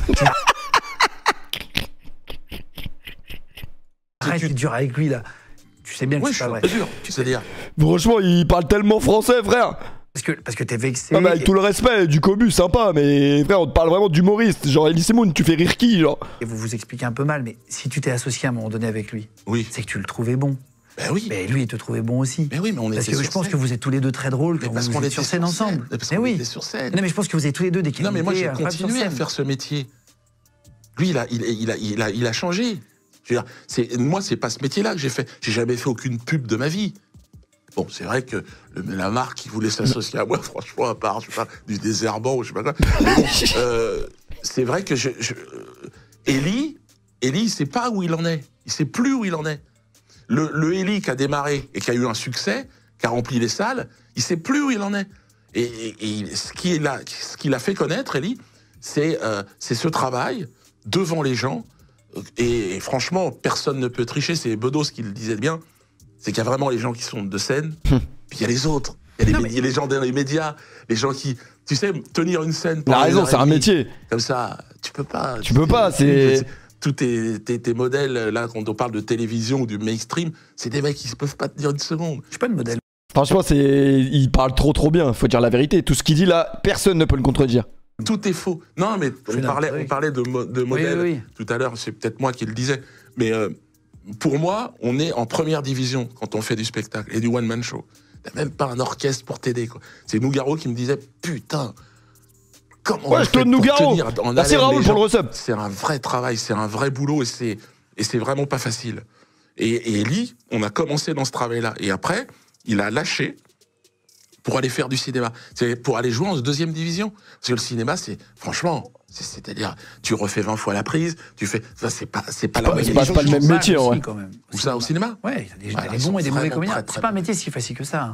T'as des J'ai grands pas dit que acteurs. je cautionnais tout ce que Dieudonné dit dans l'interview. Hein. Commencez pas à me faire dire ce que je n'ai pas dit. En fait, Je les dis que grands là, acteurs, sur ils ce disent, thème-là, il a c'est totalement trouver raison. une bonne chaise pour attendre et être prêt au moment où... mais c'est vrai que c'est ça. C'est-à-dire, mais je vois ce que tu veux dire, mais crois-moi, tu peux être mauvais et On apparaître a des comme grands bon. acteurs en France, quand même. Un Jean Reno, il va envoyer... Il a rien dit de faux. Il a rien dit de faux, en tout cas, sur les trois quarts. Moi, je cautionne pas quand il dit ouais, Jean-Marie Le Pen, il mérite qu'on le connaisse en profondeur. Non, pour moi, ça, il dit de la merde. Après, le reste des sujets, tout ce qu'il a dit, où il se fait couper la parole 800 fois par Guillaume Play, et il lui pose des questions. Il lui dit, mais toi, est-ce que tu cautionnes ce qui se passe en Palestine? Pour toi, c'est quoi ça? Il répond même pas. Je viens d'un milieu, c'est le monde du théâtre. Tu peux pas tricher. Ouais. Tu peux pas monter, tu peux pas couper, tu peux pas lever la voix, tu peux pas... Non, ça marche pas, tu dégages. Et on a commencé avec Elie sur des scènes ouvertes, et il y avait plein de gens qui étaient à côté de nous, et il y avait Danny Boone d'ailleurs, il y avait Elie Kakou, il y avait Artus de Penguerre, il y en avait plein d'autres, et il y en a quelques-uns qui ont réussi, puis des autres, c'est fini. Mais quand il disait... Enfin, c'est pas vrai, il y en a qui sont devenus profs de théâtre, fait plein de choses. C'est pas, je veux dire, réussir, c'est quoi? Je sais pas. Mais en tout cas, on avait un objectif avec Elie, c'était d'être sur scène et d'être au niveau d'un Coluche. C'était notre objectif. C'est pour ça que je suis déçu de le voir. C'est plus de la déception que de la critique. Oui, bien sûr. Déception. Ouais. Et quand il disait que tu n'étais pas clair tout à l'heure, on a fait une petite pause pipi 2 secondes pour l'émission, qui se verra pas au montage évidemment, et tu vois, justement quelqu'un hors antenne t'a dit, tiens, c'était pas très clair tout à l'heure sur Forisson. Alors ça c'est intéressant. Sur la loi, et pour vous dire, il y a eu un débat hors antenne. Il est déjà 4 heures là. Totalement honnête. Il est passé trop vite. J'ai pas été clair dans ma dénonciation au niveau des chambres à gaz. De ton avis à toi, parce que j'ai dit que les chambres à gaz, ça n'est pas l'histoire, c'est la loi. Et ça, on m'a dit, ouais, mais toi, en tant qu'humain... Non, mais c'est important. Parce que la loi, c'était un peu le temps à 130 sur l'autoroute. Tout le monde dépasse la loi. Là, on te demande ton avis d'homme. Ton avis de... Mais d'homme, tu vois, c'est quand même incroyable. C'est-à-dire que mon avis d'homme, on va dire ma sensibilité, ça serait de dire que, bien sûr, je crois parce que j'ai été à Auschwitz, moi. Je crois dans les chambres à gaz parce que je les ai vus. Je les ai vus. Mais tu vois, par exemple, ça. Tu as visité la chambre à gaz à Auschwitz? Oui. Bon, t'as vu que c'est marqué qu'elle a été reconstruite. Parce mais on a vu celle détruite aussi. Enfin, oui, il y en a non, mais c'est important de savoir. Celle que tu visites, elle a été reconstruite. Donc, non, mais c'est intéressant. Il y a eu quoi comme bug, wesh? Elle n'est pas vraie. Bon, après, tu vas voir l'autre qui est au bout, là. C'est une ancienne qui avait été détruite et qui a été reconstruite pour montrer... Merci Kylian pour le recette. En gros. Ouais. C'est une ancienne soute à munitions qui a servi, pour être très précis, parce que je me quelques petits souvenirs. Ah ouais, faut être très précis sur ce sujet. C'est une soute à munitions. Le bug m'a sauvé. Après, moi, je cautionne pas le fait de limite même soupçonner que ce qui s'est passé à Auschwitz n'existe pas, parce que ça c'est totalement faux. Et tu peux pas dire ça en vrai. Et qui a servi de four crématoire. Mais comme dans l'autre problématique, tu ne peux pas cautionner ce qui se passe en Palestine à partir du moment où tu es un être humain qui respire. C'est exactement la même chose. Personne ne cautionne ce qui s'est passé dans les années 40. Mais personne ne devrait cautionner et faire comme si de ne rien se passait à l'autre bout du monde en ce moment. Et de chambre à gaz. Donc après, il n'a pas dit ça. Mais il y a des gens qui peuvent croire là comment il l'amène, qu'il est en train de dire que ça n'a pas existé. Reconstruit. Parce que lui, il flirte avec la ligne rouge avec ça. C'est d'ailleurs pour ça que Dieudonné est blacklist depuis des années et des années. Cet endroit-là qui avait été démonté, puis ils en ont fait d'autres plus loin. Ils ont fait sauter en partant, les nazis. Quand ils se sont enfuis du camp, quand ils voyaient qu'ils perdaient, ils ont essayé de détruire. Donc c'est intéressant sur ce sujet-là de dire que les chambres à gaz. Merci The Street, j'ai kiffé, c'est incroyable frérot. on ne peut plus les voir. C'est une Si, réalité. mais après lui, Mais par contre, c'est un vois, personnage, il est connu comme pour ça, et il aime ça, flirter avec la ligne rouge. C'est aussi pour ça que Dieudonné est aussi sulfureux comme ils disent. voilà, il y Des a- briques par terre. Il y a des briques exposées. par terre, voilà. Et des bouts de fer. Voilà. Et voilà. Et donc là, moi, je l'ai vu. Et donc, on t'explique que les gens rentraient, 600 personnes à peu près. Tu as fait la visite avec le casque, là. Non, j'ai pas avec un historien pour le reportage, d'accord. mais... Donc moi, j'ai fait avec le casque. Elle expliquait la personne. Et puis les gens posaient des questions. Parce que c'est tellement incroyable ce qui s'est passé que c'est quand même normal de se dire putain, mais comment ils ont fait? Et voilà, et c'est toutes les questions de Robert Forisson. Maintenant, moi, j'ai fait le même parcours que toi. J'ai vu les choses. Bonsoir complot. Voilà, je les ai vus. Mais c'est comme si demain, tu me disais, au Rwanda, il y a un mémorial. Bah, si on pouvait faire un reportage dessus, on ira. Oui, Parce que c'est mais tu vois, important au Rwanda, c'est si important tu me dis au Rwanda, par exemple, bon, beaucoup ont été tués à la machette, mais à un moment donné, il y en a qui ont été tués autrement. Si quelqu'un me dit non, moi j'y crois pas, je dirais voyons. Mais en tout cas, ils ont été tués. Mais voyons comment c'est. Tu vois, ça me dérangerait pas. Non, mais il y a plein de Rwandais qui seraient pas contents si on disait bah non, c'est pas très vrai. Tu vois, et ça sera Oui, juste oui, le titre. oui. Non, mais Non, c'est non. juste Oui. C'est là non, où mais- il voulait dire. C'est juste pour finir sur Oui, Ellie. oui. Il restait un extrait, je sais qu'il doit partir dans 5 minutes à D'accord. cause du bracelet. Je te montre le dernier extrait, il dure 30 secondes. Et après, La phrase de fou. Je te montre un dernier extrait, je sais que tu dois partir à cause du bracelet. tu vois, et ça sera Oui, juste oui, le titre. oui. Non, mais Non, c'est non. juste Oui. C'est là non, où mais- il voulait dire. C'est juste pour finir sur Oui, Ellie. oui. Il restait un extrait, je sais qu'il doit partir dans 5 minutes à D'accord. cause du bracelet. Je te montre le dernier extrait, il dure 30 secondes. Et après, tu pourras comme ça réagir sur tout. À une époque, il s'amusait à me casser et à dire que le concept des petites annonces, c'était lui qui l'avait trouvé. Donc je sais pas, en général, je sais pas, en fait, comme je te disais, je sais jamais ce qui est vrai, ce qui est faux, je sais jamais ce qu'il pense vraiment, donc je sais pas, il me le dira jamais qu'il a... Mais c'est de sa faute, hein, si j'ai fait les petites annonces, il avait qu'à pas me quitter. J'ai trouvé l'idée avec Franck, puis voilà. Et c'est vrai que c'était une formidable idée. Hein. Alors, ça, c'est facile. C'est facile à démontrer. Ellie ment. Il ment. Puisque France Télévisions m'a fait un procès, puisqu'il a signé avec Sony Music, ou je sais plus qui, pour faire les petites annonces.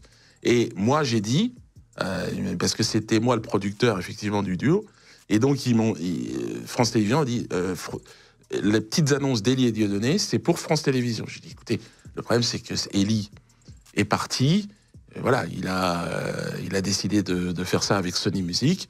Et donc, là, il ne parle pas de France Télévisions. Il ne parle pas de ce procès, de cette... Et puis finalement, France Télévisions a abandonné. Ils ont dit, bon. Donc, on ne fait pas... Ils n'ont pas fait la procédure. Mais autrement, on se serait retrouvé devant un tribunal et Ellie aurait dû expliquer, mais alors pourquoi vous aviez signé avec France Télévisions les petites annonces d'Ellie et Dieudonné? Il reste 3 minutes. Oh putain, il y a un timer à côté, je suis mort. Bracelet électronique. Dans ton droit de réponse, mais est-ce que tu aimerais, j'espère que tu as eu le temps de parler, voilà. Est-ce que tu es d'accord qu'on essaie de l'appeler? Allez, Je suis pas sûr qu'il réponde, je sais qu'il est en tournage, je lui ai demandé ce matin. d'accord. Ouais, ça va l'appeler. Il va l'éteindre s'il l'appelle. J'annonce. Je suis pas sûr de pouvoir, etc., mais ça coûte rien, on tente et on verra si ça marche. Et si ça marche, je te le passe. Vous n'êtes pas pareil depuis... Bah, ça fait un bout de temps.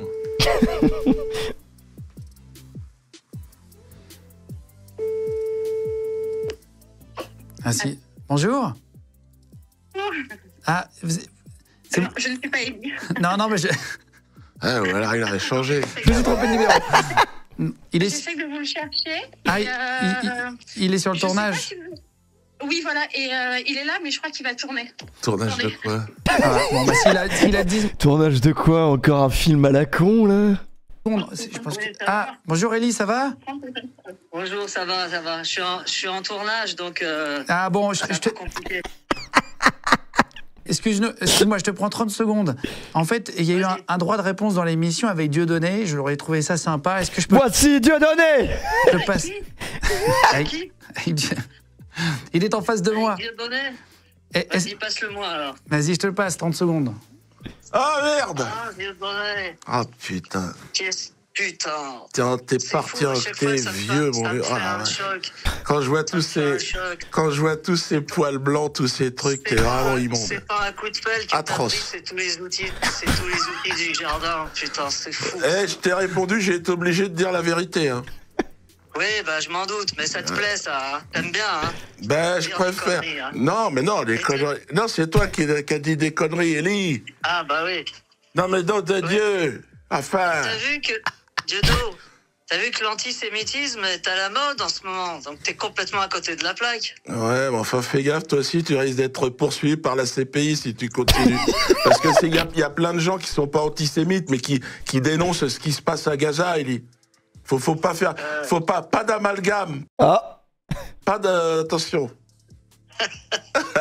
Ah, Diodo, je te préfère quand t'es drôle. Hein. Ben, moi aussi. Mais bon, ça fait longtemps que tu m'as pas fait rire.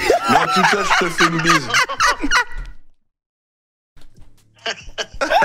Ah, Diodo, je te préfère quand t'es drôle. Hein. Ben, moi aussi. Mais bon, ça fait longtemps que tu m'as pas fait rire. Mais en tout cas, je te fais une bise. Ouais, petit salopard. Moi Tu aussi, sais, je t'embrasse. allez, à bien. Ouais, je t'emmerde. Enfin, je t'embrasse. Ouais, je t'encule. Salopard.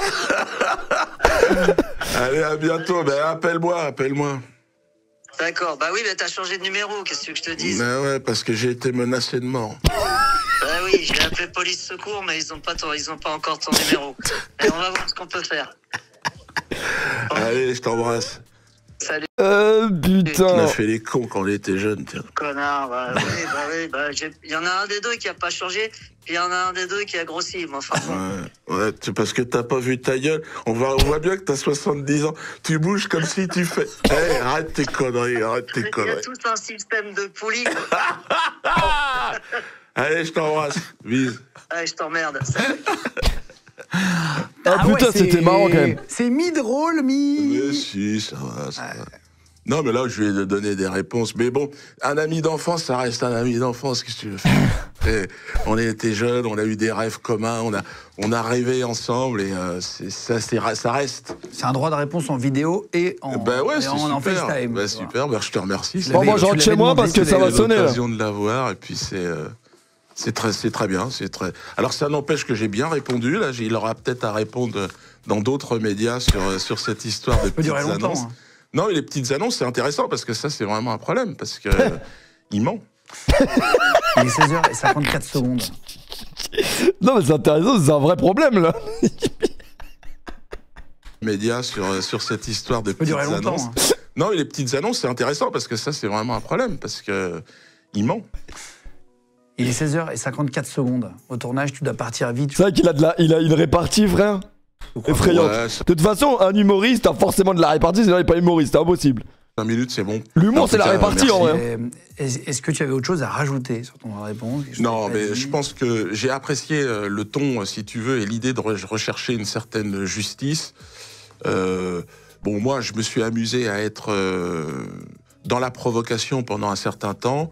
Aujourd'hui, je suis plus dans l'âge de la transmission. Il y a plein de jeunes humoristes, donc je suis sur scène avec Jamel Kaïbou dans toute la France. On fait rire la France entière. C'est incroyable en plus le parcours de ce mec-là. Il a été flic pendant un certain temps. Il a été dans l'armée. On se retrouve aujourd'hui à faire rire les Français. Mon idée, c'est de transmettre un petit peu mon expérience et mon savoir-faire. Bon, j'ai peut-être eu raison avant certains un peu trop tôt. Quand je dis raison, c'est de toucher les sujets qui, après, avec le temps, sont en fait les sujets d'actualité. T'as raison, Coco, mon Parfois, pote. je l'ai fait avec trop d'outrance, et là, je m'en suis excusé. Et puis aujourd'hui, je sais, en regardant ce que j'ai fait, putain, j'ai fait avancer mon petit segment de l'humour et j'ai fait rire beaucoup de gens. Donc ça, je suis très satisfait du travail que j'ai fait. Puis maintenant, je vais le transmettre à d'autres. Et puis après, c'est vrai que faire rire les gens, c'est quand même beau. J'aurais pu mon bracelet là. Tu l'as pour combien de temps? La paire, elle me fume avec le bracelet comme ça. Normalement, c'est 1 an. Ouais, 1 an à peu près. Merci en tout cas. J'espère que voilà, tu m'as envoyé un message. Il a pas raison s'il s'est excusé. Non, lui, il s'est excusé d'avoir été trop loin. Parce que Diodo, c'est la base du je m'en bats les couillisme. C'est vraiment le mec si en plus tu lui dis que ce qu'il dit c'est une dinguerie, il va encore plus amplifier. Et c'est ça qui l'a tué, c'est que il a été trop loin, c'est vrai. Pour ton droit de réponse, c'est que tu es satisfait. Merci, moi j'ai trouvé ça très bien. C'était le but, j'ai pas pu parler de tout. Parce que je disais, on a 41 fiches, j'en ai fait 4. Je sais même pas, parce qu'en fait on a parlé, j'ai essayé de t'écouter, essayé de comprendre, j'ai essayé de réagir avec des sujets, mais j'ai pas pu aborder plein de trucs. Merci Rosaire pour le recep. Voilà, on retiendra ta réponse à Ellie, le coup de fil. Ouais. Et bon, j'aurais bien aimé qu'on explore d'autres sujets, avoir ton opinion. Ah ouais, mais c'est vraiment genre il pouvait. Mais pourquoi il est pas venu le voir chez lui alors? Parce que vraiment, moi je pense que c'était le deal. Ils étaient bien contents quand il lui a dit moi je peux faire une interview d'1 heure max. Je pense vraiment qu'ils étaient très contents. Là il fait le mec, oh j'aurais dû te poser d'autres questions. Déjà là ça fait 1 heure, il est en train de se chier dessus à chaque prise de parole. Là je peux te dire que c'était l'interview la plus longue qu'il ait fait sur internet. Pas vraiment physiquement parce qu'il a fait des interviews de 4 heures, mais au niveau du vécu, vraiment il l'a vécu l'interview là. Tu t'es excusé, j'espère que c'était sincère aussi. On a laissé tout l'espace pour ça en tout cas. Moi je pense qu'ils ont fait exprès, bah ouais.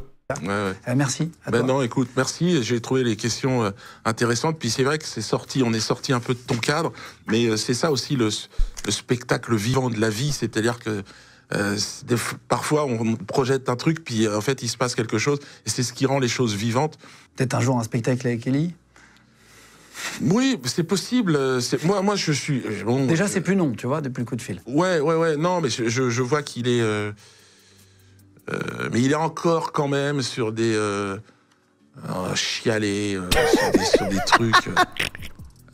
En faire semblant que les gens sont antisémites, c'est fatigant. Ellie, les étudiants aujourd'hui en France, tu sais très bien, toi comme moi, ils sont pas antisémites. La France n'est pas un pays antisémite. Enfin, c'est pas parce que les gens soutiennent la Palestine que donc il faut arrêter avec ça. Puis il y a plein de juifs aujourd'hui qui en ont marre et avec qui je parle et qui disent ouais c'est bon, nous on est français avant toute chose.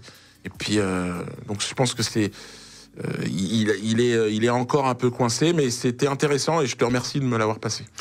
Merci beaucoup. On se retrouve tous les mercredis, vendredis et dimanches. On va se reposer. Là, déjà, j'ai vu ta gueule de con un peu trop longtemps à mon goût, Guillaume Play. Voilà, je te le dis vraiment gentiment, avec vraiment tout le respect.